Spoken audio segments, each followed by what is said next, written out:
नमस्कार मित्रों, आप देख रहे हैं टीवी 20 न्यूज। मैं हूं आपके साथ अशोक वर्मा। अपने अपने क्षेत्रों की खबरों को देखने के लिए बने रहिए हमारे साथ।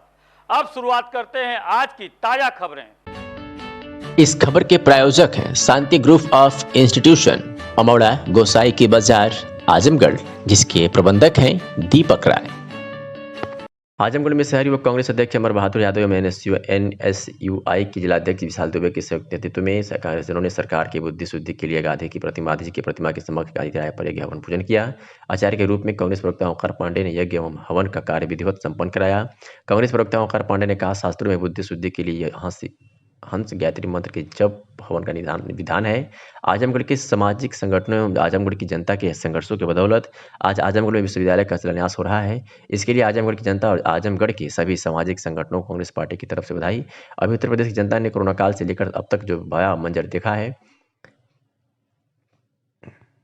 अभी लोग इससे उभर भी नहीं पाए हैं। जनता महंगाई, बेरोजगारी, भ्रष्टाचार, अपराधों से बेतहाशा वृद्धि के तबाह में है। इसी सरकारी तंत्र और जनधन का दुरुपयोग कर शिलान्यास के नाम पर ऐसे जलसे का आयोजन कहीं उचित नहीं है। यह सादगीपूर्ण तरीके से भी किया जा सकता था।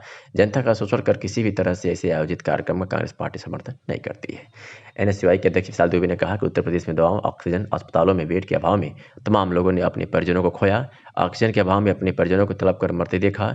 गंगा में बहती लाशों का भयानक मंजर उत्तर प्रदेश की जनता ने देखा है। स्वाहा स्वाहा स्वाहा स्वाहा स्वाहा स्वाहा स्वाहा झंडा वाला झंडा स्वाहा स्वाहा झंडा वाला यार सबसे स्वाहा स्वाहा यार स्वाहा स्वाहा स्वाहा स्वाहा स्वाहा स्वाहा लीला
बांदा से खबर है जहां समाजवादी पार्टी की राष्ट्रीय कार्यकारिणी सदस्य पूर्व मंत्री रामाश्रय विश्वकर्मा ने बांदा में आयोजित विश्वकर्मा जन जागरण यात्रा और चौपाल कार्यक्रम को संबोधित किया। पूर्व मंत्री रामाश्रय विश्वकर्मा ने कहा, भाजपा ने विश्वकर्मा समाज को और पिछड़े वर्गों को धोखा दिया है। चुनाव में जनता से किया गया वादा पूरा न करके वादा खिलाफी की है। आज पिछड़े वर्गों तथा विश्वकर्मा समाज अपने को ठगासा महसूस कर रहे हैं। भाजपा सरकार ने भगवान विश्वकर्मा का पूजा दिवस की छुट्टी को निरस्त करके भगवान विश्वकर्मा का अपमान किया है। भाजपा सरकार ने विश्वकर्मा समाज को नौकरी, रोजगार, अधिकार, सम्मान कुछ नहीं दिया तो सिर्फ अपमान, उपेक्षा, महंगाई, लाचारी और बेरोजगारी। आज भाजपा सरकार में विश्वकर्मा समाज का एक भी विधायक या मंत्री नहीं है जो सरकार में आपकी बात को पहुंचा सके।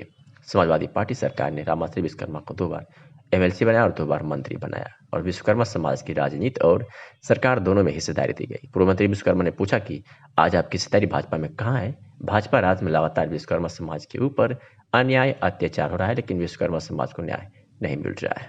आज संविधान और लोकतंत्र खतरे में है। यूपी में होने वाले आगामी विधानसभा चुनाव की सरगर्मी तेज हो गई है। बता दें कि आगामी चुनाव के मद्देनजर भाजपा ने अपना बिगुल पूर्वांचल से फूंक दिया है। इसकी शुरुआत केंद्रीय गृह मंत्री अमित शाह ने पूर्वांचल के आजमगढ़ जिले में एक विशाल जनसभा कर किया। इसमें आजमगढ़, मऊ, गाजीपुर जिलों के वोटरों को साधने की रणनीति थी। इस रैली में तीनों जिलों के विधानसभा टिकट मांगने वाले नेता अपना अपना दमखम दिखाने में जुटे हैं। इसी क्रम में आजमगढ़ की जिले की गोपालपुर विधानसभा सीट काफी अहम होने वाली है, जिस पर अधिकांश बार सपा का ही कब्जा रहा है। इसी विधानसभा क्षेत्र में राजनीतिक दुर्भावना का शिकार रहे अमरजीत यादव ने भी की बार पार्टी का टिकट मांगते हुए अपना दमखम दिखाया। बता दें कि देवरांचल से आज भारी संख्या में अमरजीत यादव के आह्वान पर लोग रैली में पहुंचने के लिए इकट्ठा हो गए। देवरांचल अब की बार जातिगत और दलगत भावना से उठकर हमेशा से राजनीतिक शिकार रहे अमरजीत यादव के साथ खड़ी नजर आई। इस अवसर पर अमरजीत यादव ने उत्तरांचल के विकास में सरकार टलाने की बात करते हुए पार्टी के साथ जुड़कर शीर्षस्थ नेतृत्व के नीतियों की हिसाब में चलने की बात कही है।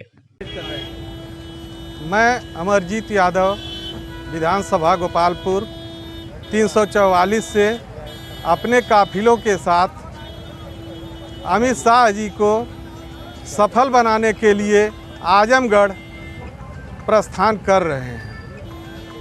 अमित शाह जी के कर कमलों द्वारा जो भी योजनाएं हैं उसका जनता के बीच उठाने के लिए, आवाज़ उठाने के लिए हम हमेशा प्रयासरत हैं।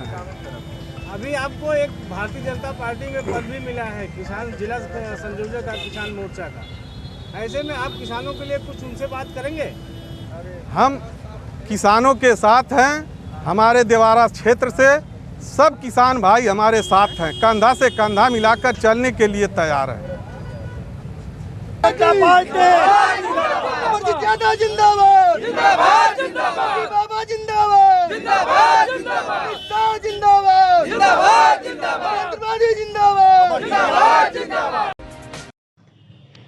आज आजमगढ़ में विश्वविद्यालय का शिलान्यास भाजपा के चाणक्य नीति संचालक अमित शाह के कर कमलों से हो रहा है। यह एक समारोह ही नहीं रह गया है। इससे पूर्वांचल की सियासत को भाजपा चाणक्य अमित शाह ने साधने की कोशिश की है। आपको बता दें कि आजमगढ़ सपा बसपा का गढ़ माना जाता है और यहाँ से पूर्वांचल की राजनीतिक दशा और दिशा की एक अहम भूमिका होती है।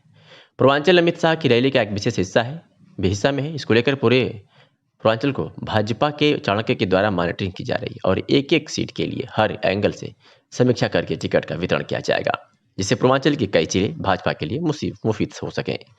इसके लिए मुख्यमंत्री योगी आदित्यनाथ से लेकर के उनके सभी सलाहकार लगे हुए हैं। आजमगढ़ राजनीतिक रूप से कितना महत्वपूर्ण है, इस बात से अंदाजा लगाया जा सकता है कि एक हफ्ते के अंदर मुख्यमंत्री का यह दूसरा कार्यक्रम है। भाजपा के बारे में तय है कि वह किसी भी चुनाव को हल्के ढंग से नहीं लेती है, जो अमित शाह के वाराणसी में हुए कार्यक्रम में दिए गए संदेश से साफ दिखता है। भाजपा अब तक हिंदुत्व सूबे में गैर पिछड़ों जातियों के सहारे सत्ता में आमद की थी, लेकिन अब भाजपा के पास पूर्वांचल एक्सप्रेसवे, विश्वविद्यालय सहित अनेकों योजनाएं के साथ ही सरकारी नौकरियों में निर्विवाद तरीके से हुई भर्तियां भी भाजपा सरकार के खाते में आ चुकी हैं। वही अखिलेश यादव जो आजमगढ़ से सांसद हैं, वो अपनी विकास योजनाओं व यादव मुस्लिम गठजोड़ के साथ ही अन्य पिछड़े वर्ग के वोट के सहारे अपनी ताकत दिखाने के लिए अपने संसदीय क्षेत्र आजमगढ़ में अखिलेश यादव का लगातार दौरा जारी रहेगा और अपने गढ़ को बचाने के लिए अपने सिपा सलाहकारों को विधानसभा चुनाव में मजबूती से जुटने का निर्देश दे दिया है। गृह मंत्री अमित शाह ने शनिवार को आजमगढ़ में राज्य विश्वविद्यालय का शिलान्यास किया। इसके बाद उन्होंने जनसभा को संबोधित किया, जहां उन्होंने विपक्षी पार्टियों पर जमकर हमला बोला। केंद्रीय गृह मंत्री अमित शाह ने जनसभा को संबोधित करते हुए कहा कि आज आजमगढ़ में विश्वविद्यालय का शिलान्यास हो रहा है। जिस आजमगढ़ को सपा शासन में दुनिया भर में कट्टरवादी सोच और आतंकवाद के पनाहगार के रूप में जाना जाता था, आज उसी आजमगढ़ की भूमि पर आज मां सरस्वती का धाम बनाने का काम होने जा रहा है। गृह मंत्री ने कहा कि भाजपा ने 2017 में अपने घोषणा पत्र में कहा था कि 10 नए विश्वविद्यालय बनाएंगे।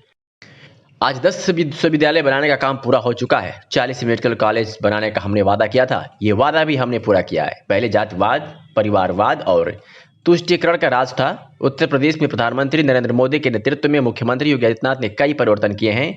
पहले यहाँ जातिवाद, परिवारवाद और तुष्टीकरण का राज चलता था, सबको न्याय नहीं मिलता था। सीएम योगी ने जातिवाद, परिवारवाद और तुष्टीकरण पर पूर्ण विराम लगाने का काम किया है। 2017 से पहले उत्तर प्रदेश देश की 6ठी अर्थव्यवस्था थी। आज देश की दूसरी सबसे बड़ी अर्थव्यवस्था उत्तर प्रदेश की है। प्रदेश की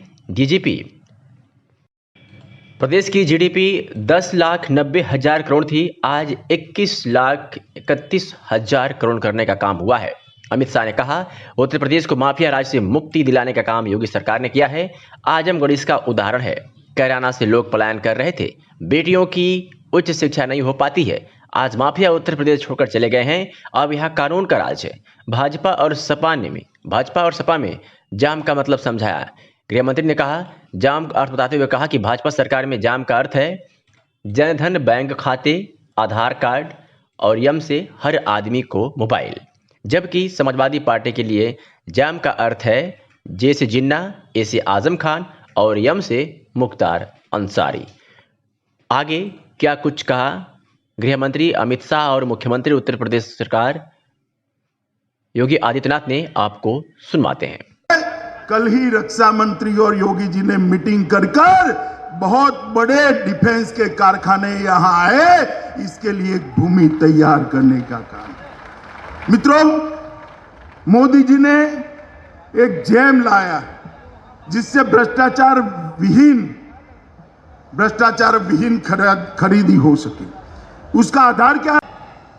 सिबली नेशनल कॉलेज में अजीत राय की इसलिए हत्या हो जाती थी क्योंकि वह अखिल भारतीय विद्यार्थी परिषद का कार्यकर्ता था और उसने वंदे मातरम के लिए कहा था कि वंदे मातरम का गायन गणतंत्र दिवस पे होना चाहिए। लेकिन भाइयों बहनों, कॉलेज परिसर में ही प्रिंसिपल कार्यालय के पास ही उनकी हत्या हो जाती है और 1 महीने तक एफआईआर तक दर्ज नहीं होती थी। आज क्या किसी की हिम्मत है कि इस ढंग से कोई सरेआम हत्या कर ले? आज कोई गुंडा किसी राह चलती हुई बेटी और बहन को छेड़ने का दुस्साहस कर पाएगा? अगर कोई करेगा तो उसे मालूम है कि दुर्योधन और दुशासन के क्या हाल हुए थे। और भाइयों बहनों, आज यही हम सब कहने के लिए आए हैं।